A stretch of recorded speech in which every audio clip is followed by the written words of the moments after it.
Hey guys, Pchild here, and today I want to talk a little bit about PTR 2.6.4.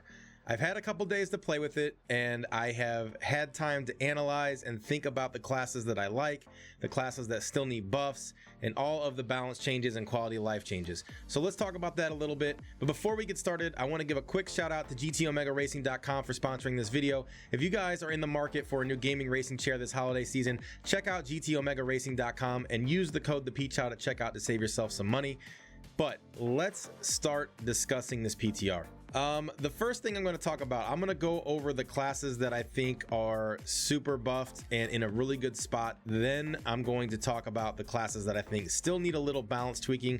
I think there are a couple classes that just retweaking numbers still doesn't make them feel quite right. Now, before we get started, I'm going to throw a little disclaimer out there. These are my opinions and these are my thoughts on the classes and the balance changes. These may not reflect exactly the leaderboards for the PTR or what you think is the most powerful or the most fun. It's okay to disagree with me. That's totally awesome. And that's why I'm glad we have these different classes to play, so everybody has something that they can enjoy and they can gravitate to. I'm going to start off with probably my favorite class right now, and that's the Monk. Inna's Wave of Light Monk feels so good and it feels so powerful. I hope Blizzard doesn't change this before it goes live.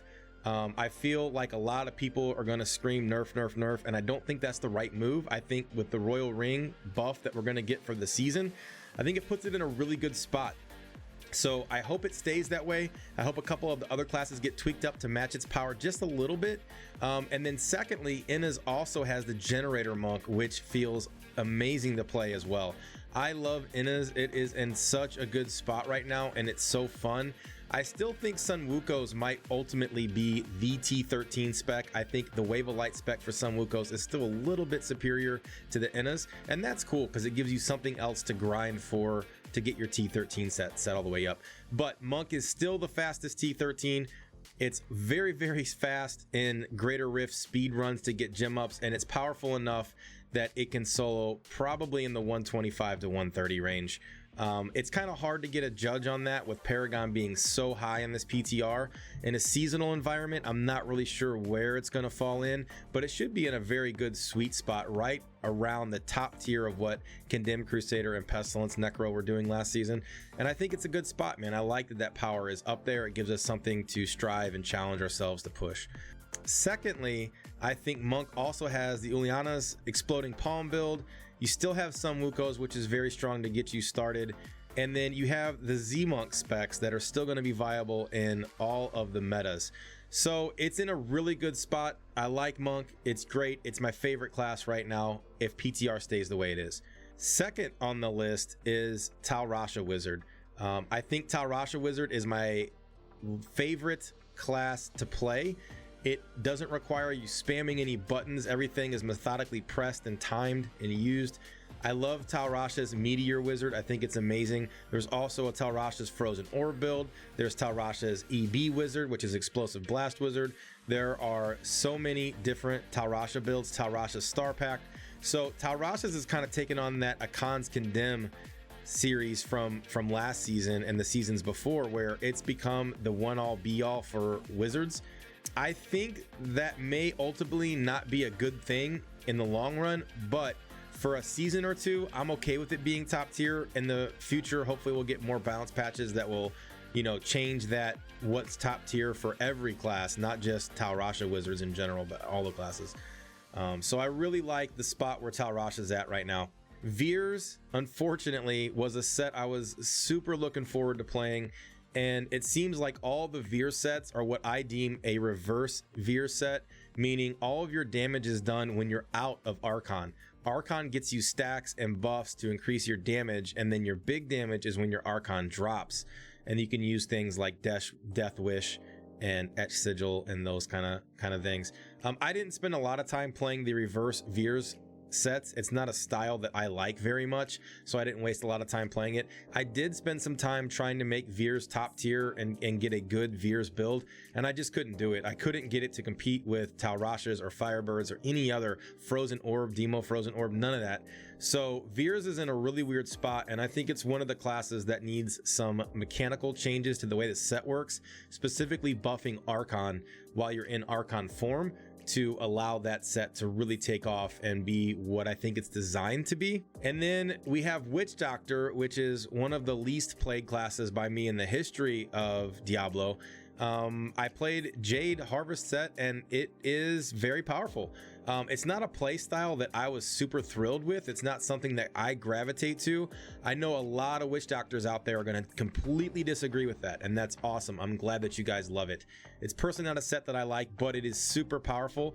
I pushed it to 105 with ease. I think I did it in 7 minutes or 8 minutes or something, with, you know, under 3,000 Paragon with the set I just crafted. So it is super powerful. I imagine in the hands of a very strong Witch Doctor player, Jade is going to be super amazing and push pretty high this season. So I'm excited to see what people are able to do with that.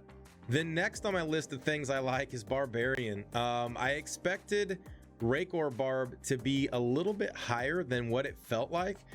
It was still powerful, and it was really hard to play on the PTR servers because of lag. And I know it doesn't seem like much, but when the server freezes and lags every 20 to 60 seconds, those lag spikes either A, cost you to miss a convention cycle, or they'll make you miss furious charges, or they can sometimes just get you outright killed. And I think Rancor Barb was the most punished by the server lag. It felt like the furious charges weren't stacking as fast as they normally do, and it felt like the lag was extremely brutal. When you're charging in a wall and you have all the mobs grouped up on you, that lag spike would get you killed. So I wasn't able to push it like I feel I should have been able to push it.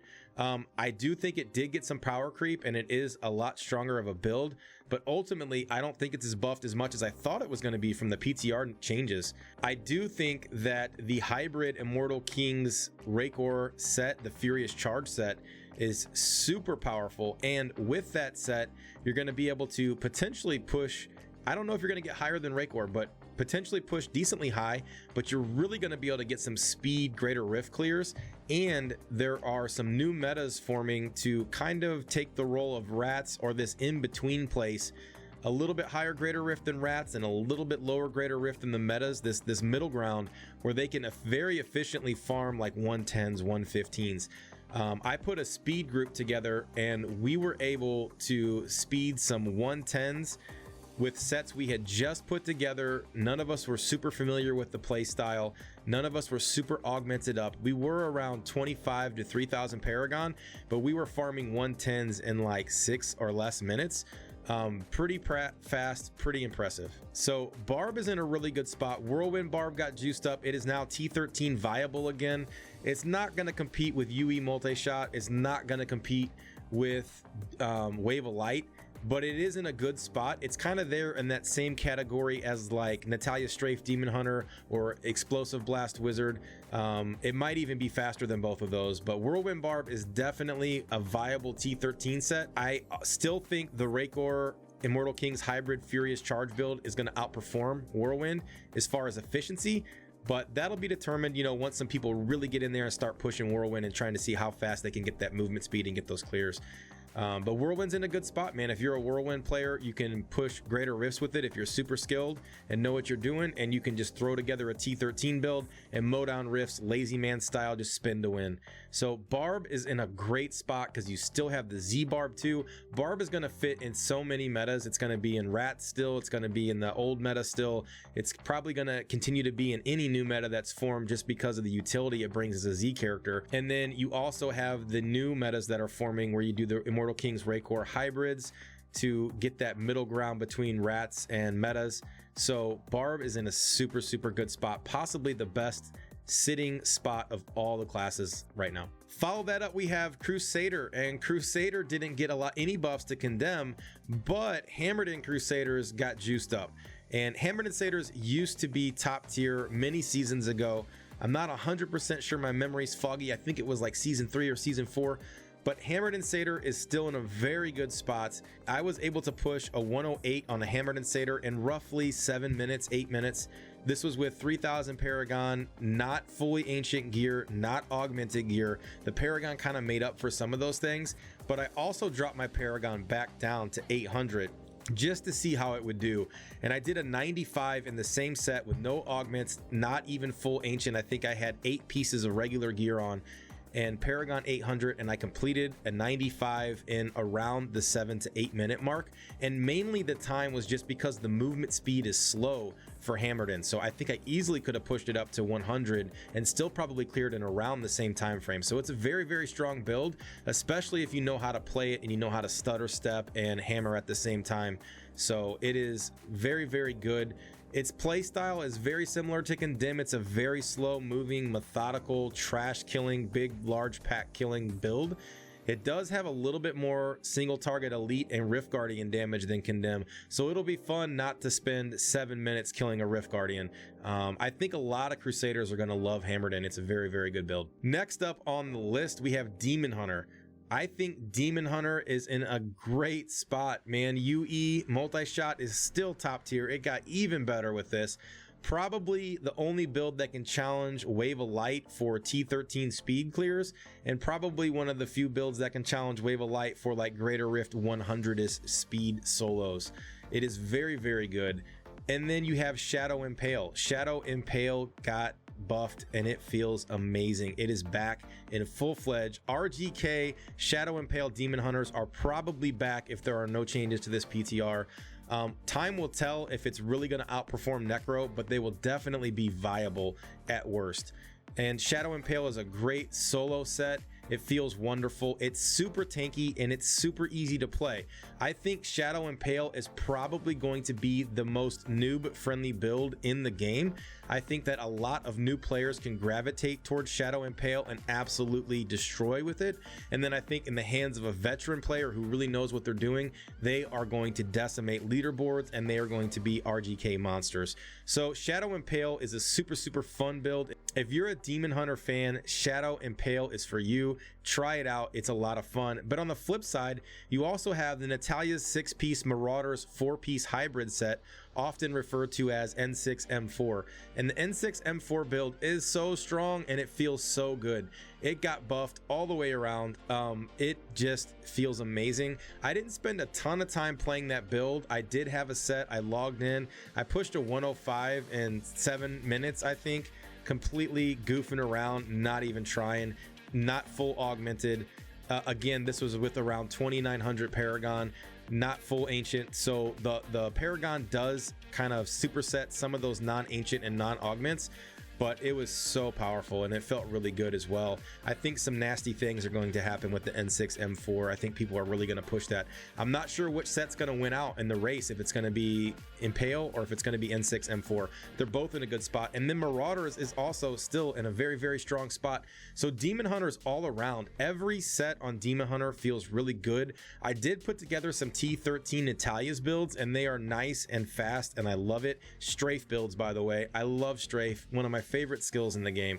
So Natalia's Strafe T13 builds are back. Again, they're not going to be better than UE multi-shots, so I don't really know if you're going to want to run that, but they're there for you if you get tired of playing UE, or if you get tired of playing Wave of Light, you can mix it up a little bit just for fun.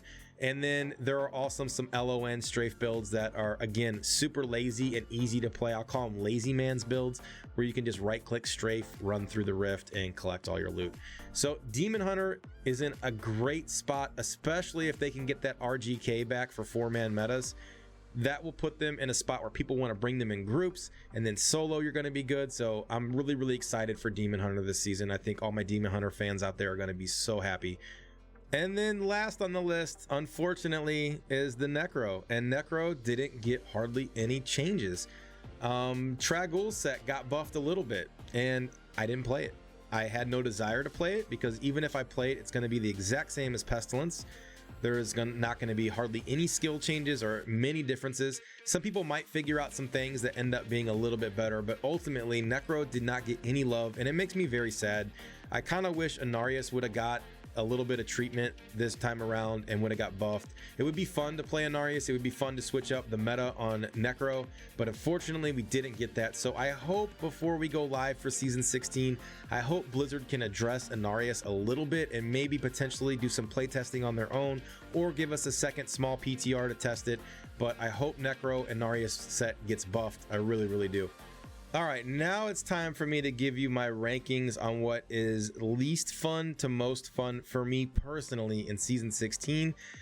And these are the things that I am excited to play, and kind of a power ranking in my opinion, although that's subject to a lot of change with PTR, and when skilled players get their hands on classes, there can be some outliers.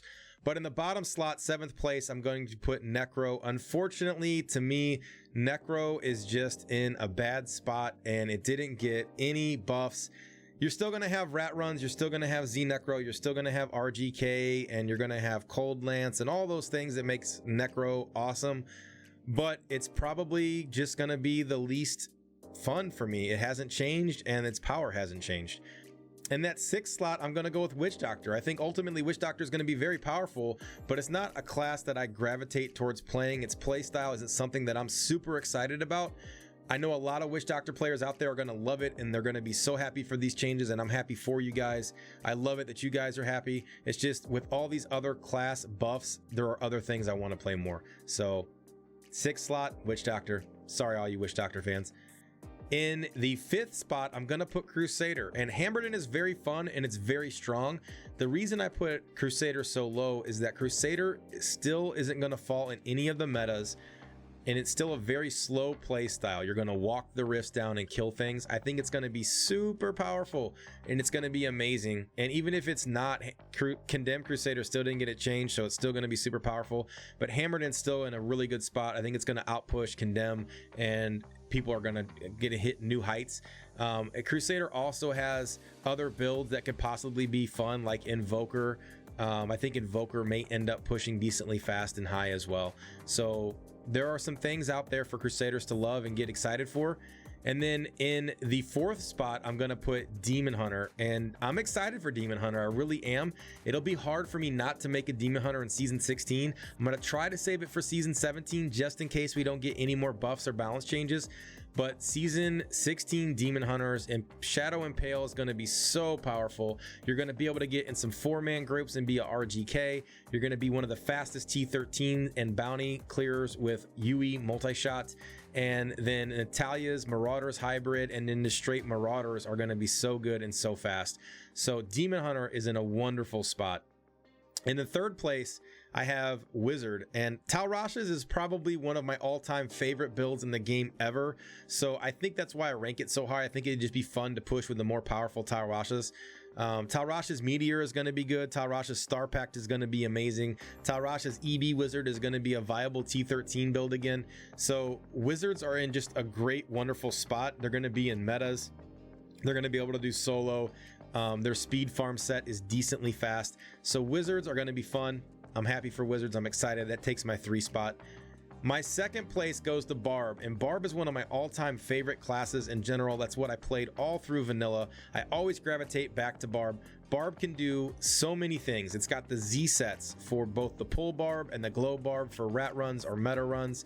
It's got the Immortal King's Rakor for the speed higher greater rift, like that little in-between space above rats and below meta. That's going to be amazing. It's got solo Rakor, it's got solo Immortal Kings, it's got solo Immortal King's Furious Charge, it's got Rakor Immortal King's Furious Charge, it's got Leapquake, and it's got Whirlwind. It's got so much diversity now that it's really hard not to put Barb in the 1st slot. And the only reason I can't put Barb number 1 is because of Wave of Light. Wave of Light is fun to play. Wave of Light is fast. Wave of Light just destroys things. So Monk is in my number 1 slot. Monk can do Z Monk for pretty much most of the group play now. Monk is going to fit so well in that in-between slot where you can do the Rakor Immortal King Furious Charge builds. And you're going to need a Z-Monk for that. You're going to need a Z-Monk for metas. You're going to have the Inna's Wave of Light for solo pushing and for some lower level group play like in the 100s, 105s. You're going to have the potential to be a Rift Guardian killer with Gen Monk. Although I don't think you're going to outperform Demon Hunter or Necro, it still might be viable to get in some groups, and some metas may form around that. We're still undecided. So Monk is in a great spot, man. The Gen Monk solo pushing is fun. Inna's Wave of Light is fun. Sun Wuko's Wave of Light is super fast T13s. You're going to have the Exploding Palm Monk that could potentially get some group play going with that as well. Monk is just my number 1. That and Barb are so close, I think I'm gonna gravitate towards Monk, but I'm probably gonna have a Barb really soon in season 16 as well. So that's kind of my look at season 16 PTR 2.6.4. I'm really excited for these changes. I'm curious to see what you guys think, what you guys are excited for, what builds you tested and what you like the most. I did a lot of testing at 800 Paragon with a lot of these sets too, just to see how they felt. I did Tal Rasha Wizard, I did Wave of Light Inna's Monk, I did Generator Monk, I did Hammerden, I did Jade, Necro. All 5 of those classes were able to smoke some 95s at Paragon 800. Some of them were able to even get into 105s. I was able to do 105s relatively easy with the Inna's Wave of Light, the Hammerden, and the Jade Witch Doctor. I don't know if I tried 105s on the Wizard. I'm sure I could probably pull it off too. So I'm excited. I hope we don't get any nerfs. I love all these changes and I hope they stay. I hope Inarius gets buffed on Necro somehow before season 16 starts, but we'll find out. If you guys liked the content in any way, don't forget to hit the like button and give it a thumbs up. Subscribe to my YouTube channel for future content. Come follow me on Twitter at the Pchild, and then I stream 7 days a week at twitch.tv/the Pchild. Come hang out with me live. We can do some builds together, play together. I do runs with viewers all the time. I stream Monday through Friday at 9 p.m. Central Time, that's Chicago time, Saturdays and Sundays at 11 p.m. Chicago time. I will catch you guys next time. Peace.